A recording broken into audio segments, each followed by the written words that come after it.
Praise the lord. మన ప్రభును మన రక్షకుడైన యేసుక్రీస్తు వారి ఉన్నతమైన నామంలో మీ అందరికీ మా హృదయపూర్వక వందనములు. ఈ రోజు దేవుని వాక్యము, ఇక్కడున్న యొక్క చిన్నవాని యొద్ద 5 యావల రొట్టెలు 2 చిన్న చేపలు ఉన్నవి గాని ఇంతమందికి ఇవి ఏమాత్రమని ఆయనతో అనగా, యోహాను సువార్త 6వ అధ్యాయము 9వ వచనము. There is a boy here who has 5 barley loaves and 2 fish, but what are they for so many? Gospel of John chapter 6 verse 9. ఈ రోజుకు గాను కృపగలిగిన దేవుడు మనకు అనుగ్రహించిన వాక్య భాగమును బట్టి ధ్యానించుకుందాము. ప్రభునందు ప్రియమైన సహోదరి సహోదరులారా, మన జీవితంలో జరుగుతున్న చిన్న చిన్న మార్పులను, చిన్న చిన్న అభివృద్ధిని మనము తక్కువగా అంచనా వేయవద్దు. ఈరోజు బహుశా అది చిన్నదే కావచ్చు, కొద్దిదే కావచ్చు, కానీ అది ఒక అద్భుతంగా విలువైనదిగా మారబోతుంది. నువ్వు ఏదైతే తక్కువది, అల్పమైనదని అనుకుంటున్నావో దానినే దేవుడు ఘనమైన దానిగా చేయబోతున్నాడు. నీవు ఎక్కడైతే తక్కువగా చూడబడుతున్నావో అక్కడే దేవుడు గొప్పగా చేయబోతున్నాడు. ఈ రోజున ఈ మాటలు వింటున్న నీకు కలిగి ఉన్న చిన్న అవకాశాన్ని విడిచిపెట్టకు. చిన్నదే కదా అని చాలా సింపుల్ గా కొట్టి పారవేస్తున్నావేమో. కొద్దిగానే శాలరీ ఉందిగా, ఎవరికి సరిపోతుంది, దీనితో నా అప్పులు ఎలా తీరుతాయి అని ఆలోచిస్తున్నావేమో. చిన్న వ్యాపారమే కదా, నేనెప్పటికీ గొప్పవానిగా అవుతానని అనుకుంటున్నావేమో. చిన్న పరిచర్యనే కదా, ఎప్పుడు అభివృద్ధి చెందుతుంది అని నిరుత్సాహపడుతున్నావేమో. నీవు ఏమి కంగారు పడకు, తక్కువగా ఊహించుకోకు. దేవుడు వాటి ద్వారానే నిన్ను గొప్పగా చేస్తాడు, నిన్ను ఆశీర్వదిస్తాడు, నిన్ను అభివృద్ధి చేస్తాడు. ఈ యొక్క వాక్య సందర్భంలో కూడా మనం చూస్తే ఒక చిన్న వాని దగ్గర ఉన్న 5 రొట్టెలు 2 చిన్న చేపలను చూసి యేసయ్య శిష్యుడైనటువంటి ఆంద్రేయ అంటున్నాడు, ఇవి కొద్దిగానే ఉన్నాయి, ఇక్కడ 1000 మంది ఉన్నారు, వీరికి ఏమాత్రము ఇవి ఎలా ఉపయోగపడతాయి, సరిగ్గా తింటే మన 12 మంది శిష్యులకే సరిపోవు అన్నట్లు మాట్లాడుతున్నాడు. ఆ రోజు వాక్యము బోధించిన తరువాత, చాలా ప్రొద్దుపోయిన తరువాత జనులకు ఆకలిగా ఉన్నందున యేసయ్య వారిని శారీరక ఆహారము చేత తృప్తిపరచాలని చూశారు. బహుశా నేను అనుకుంటాను, యేసయ్య శిష్యులతో అక్కడ ఒక ప్రకటన చేయించి ఉండొచ్చు, ఇక్కడ ఎవరి దగ్గరైనా ఆహారం ఉంటే తీసుకొని రండి, అందరూ పంచుకొని కలిసి భుజించవచ్చు అని. కానీ ఆ ప్రకటనకు ఒక బాలుడు మాత్రమే స్పందించాడు. అతని దగ్గర పెద్దగా ఏమీ లేదు. ఆ బాలుడు అనుకొని ఉండొచ్చు, ఈ ఆహారం ఇక్కడున్న అందరికి సరిపోతుందేమో అని, లేదా నన్ను చూసి ఇంకెవరైనా తెస్తారు ఇస్తారు అని. అంటే ఆ బాలుడు ఫస్ట్ డొనేషన్ చేస్తున్నాడు. ఆ బాలుడు ముందుకు వచ్చిన తరువాత అక్కడున్న ఆంద్రేయ ఏం తీసుకువచ్చాడా అని చూసి చాలా నిరుత్సాహపడ్డాడు. వీటితోనే ఇంతమందిని ఎలా తృప్తిపరచాలి అని యేసయ్యకు చెబుతున్నాడు. మనం కూడా ఏదైనా పని ప్రారంభించాలి అని అనుకున్నప్పుడు మనకు అంతగా ప్రోత్సాహం లేకపోతే, అంతగా హెల్ప్ రాకపోతే, లేదా కొద్ది మాత్రమే మనకు ఉంటే మనం కూడా అంతే కదండి, నిరుత్సాహపడుతుంటాం, ఇది కాని పనిలే అని ఆగిపోతుంటాం.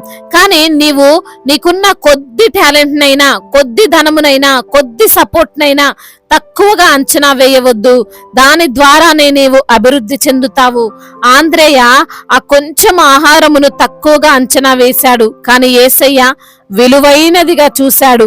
ఆ 5 రొట్టెలనే, ఆ 2 చిన్న చేపలనే అక్కడున్న 5,000 మందికి పంచిపెట్టాడు.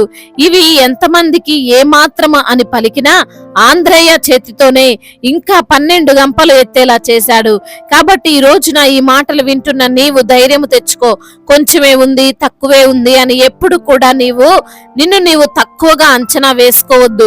విశ్వాసంతో ఆ చిన్న వాటితోనే ముందుకు సాగు.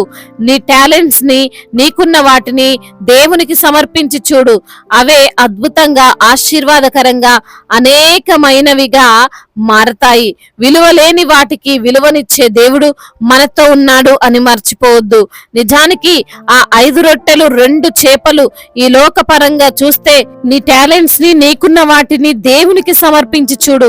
అవే అద్భుతముగా, ఆశీర్వాదకరముగా, అనేకమైనవిగా మారతాయి. విలువలేని వాటికి విలువని జీవమునిచ్చే దేవుడు మనతో ఉన్నాడు అని మర్చిపోవద్దు.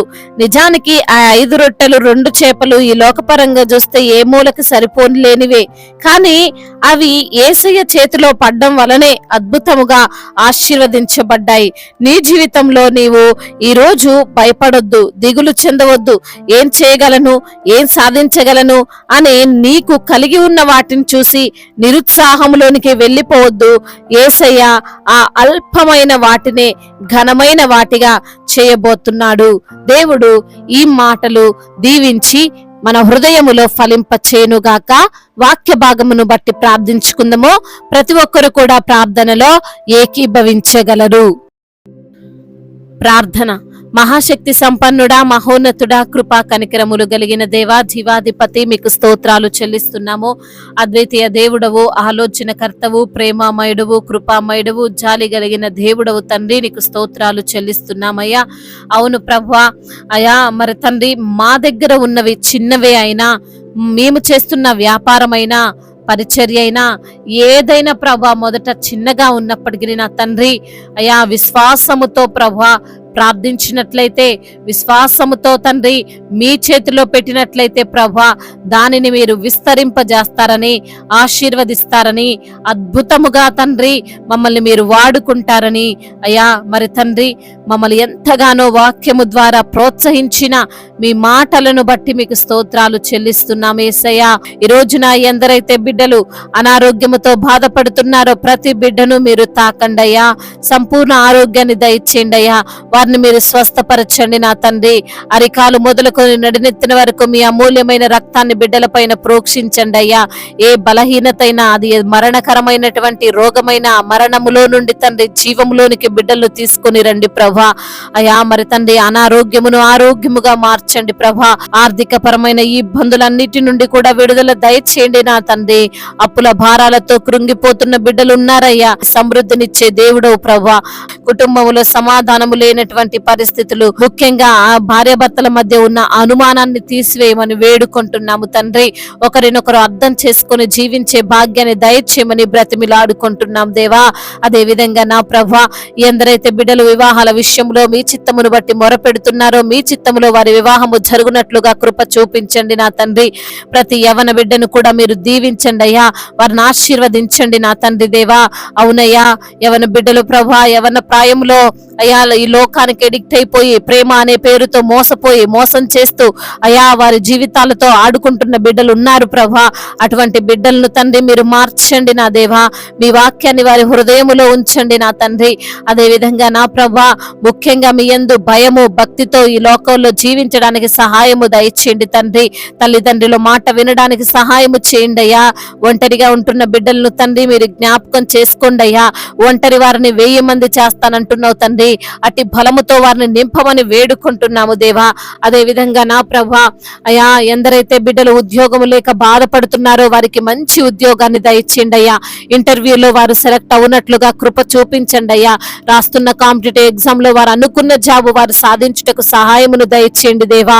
ఎందరైతే బిడ్డలు అనాథలుగా ఉన్నారో, అభాగ్యులుగా ఉన్నారో వారిని మీరు ఆదుకొనండి నా ప్రభా. అవునయ్యా, తల్లిలా ఆదరించే దేవుడవు, తండ్రిలా ప్రేమించే దేవుడవు తండ్రి. అయ్యా నీవే వారిని తండ్రి మీ యొక్క కృప చేత జ్ఞాపకం చేసుకోమని వేడుకుంటున్నాము తండ్రి.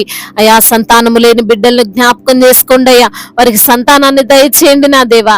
ముఖ్యంగా నా తండ్రి గర్భిణీ స్త్రీలకు మీరు తోడై ఉండండి. తల్లి బిడ్డలకు కావలసిన బ్లడ్ ను మీరు సమకూర్చండి. ఇప్పుడే పుట్టినటువంటి చంటి బిడ్డలను కూడా మీరు అయ్యా మీరు జ్ఞాపకం చేసుకోమని వేడుకుంటున్నాము దేవా. అధికారులందరికీ తోడుగా ఉండండి ప్రభా. సమయోచితమైన జ్ఞానమును వివేచనను తెలివిని వారికి ప్రసాదించండి. అదే విధంగా నా ప్రభా మా భారతదేశాన్ని దీవించండి, సమాధాన దేశముగా ఉండునట్లుగా సహాయము దయచేయండి. దైవజనులందరికీ మీరు తోడుగా ఉండండి అయ్యా. వారిని మీరు బలపరచండి. వారి యొక్క సేవలో వారు ఎదుర్కొనే ప్రతి సమస్యను, ఆటంకాలన్నిటిని యేసు నామములో కొట్టివేయండి. సంఘాన్ని అభివృద్ధి పరచండి, విస్తరింప చేయండి అయ్యా. ప్రతి ఒక్క బిడ్డ రక్షింపబడినట్లుగా సహాయము దయచేయండి. ఆత్మీయంగా బిడ్డలు ఎదుగుటకు సహాయమును అనుగ్రహించండి. ప్రేమ, సంతోషం, సమాధానము కలిగి ఉండడానికి సహాయము దయచేయమని వేడుకుంటున్నాం. సువార్థికులను బలపరచండి, వారికి మీరు తోడుగా తోడుగా ఉండండి. అదే విధంగా నా తండ్రి మిషనరీస్ ని కూడా దీవించండి అయ్యా. ఇతర దేశాల్లో ఉంటున్న ప్రతి బిడ్డకు మీరు తోడై ఉండండి. వారు పడుతున్న కష్టాన్ని, వారు పడుతున్న బాధను అంతటిని చూస్తున్న దేవుడు, ఆ కష్టాల నుండి విడిపించండి. ఆ బాధల్లో వారికి నెమ్మదిని దయచేయమని బ్రతిమిలాడుకుంటూ మానాథుడు, సర్వశక్తిమంతుడు, సజీవుడు, బలవంతుడైన యేసుక్రీస్తు వారి ఉన్నతమైన నామంలో ఈ ప్రార్థనను అడిగి వేడుకొని పొందుకొని ఉన్నాము మా ప్రియ పరలోకపు తండ్రి. ఆమేన్. ఈ రోజు పెళ్లి రోజు మరియు పుట్టినరోజు జరుపుకున్న వారందరినీ దేవుడు దీవించి సకల మేలులతో, సకల ఆశీర్వాదములతో, కృపాక్షేమములతో, శాంతి సమాధానముతో, మెండైన దీవెనలతో దేవుడు మిమ్మల్ని నింపునుగాక. మీ యొక్క ప్రార్థన అవసరతలను మాకు తెలియజేయగలరు. మీ కొరకు మేము తప్పక ప్రార్థిస్తాము. మొదటిసారిగా మన యొక్క ఆదరణ వాక్యం చూస్తున్నట్లయితే తప్పకుండా సబ్స్క్రైబ్ చేసుకోగలరు. ఈ వాక్యం మీకు ఆశీర్వాదకరంగా ఉండినట్లయితే కనీసం ఒక 10 మందికైనా ఈ యొక్క వాక్యాన్ని షేర్ చేయగలరని దేవుని పేరిట మనవి చేసుకుంటున్నాను. దేవుడు మిమ్మల్ని ప్రేరేపించినట్లయితే విశ్వాసముతో సాగుతున్న ఈ పరిచర్యను ప్రోత్సహించండి. May God bless you all. దేవుడు మిమ్మల్ని బహుగా దీవించి ఫలింప చేయునుగాక.